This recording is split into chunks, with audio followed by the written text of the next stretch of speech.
ગોહિલવાડમાં સર્વત્ર મેઘકૃપાથી આનંદ છવાયો। 5 તાલુકામાં 1 ઇંચથી વધારે વરસાદ વરસ્યો।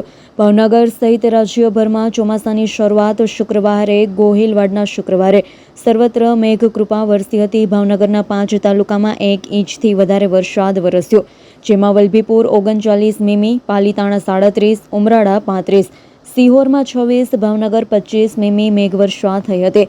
ઉપરાંત તળાજા, જેસર, ગારિયાધાર સરેરાશ 1.5 ઇંચ વરસાદ વરસી ગયો હતો। ચોમાસાની સત્તાવાર એન્ટ્રીનો અહેસાસ થતાં ધરતીપુત્રોને રાહત થઈ હતી।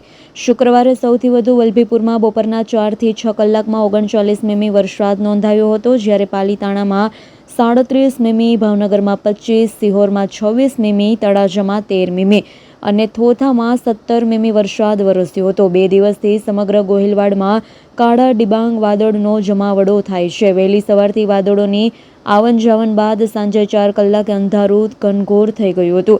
સમગ્ર ગોહિલવાડની વાત કરીએ તો સાંજે 4 વાગ્યાથી વરસાદ શરૂ થઈ ગયો હતો અને સાંજે 8 કલાક સુધીમાં 1/2 ઇંચથી લઈ સરેરાશ 1.25 ઇંચ સુધી વરસાદ વરસી ગયો હતો। વાતાવરણ જામેલું હજુ હોવાથી વરસાદનું જોર દેખાઈ રહ્યું છે। સમગ્ર જિલ્લામાં સારા વરસાદના પગલે ધરતીપુત્રો ગેલમાં આવી ગયો છે।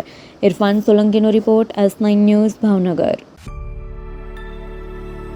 અમારી તમામ માહિતીથી અપડેટ રહેવા માટે જોડાયેલા રહો S9 ન્યૂઝ સાથે।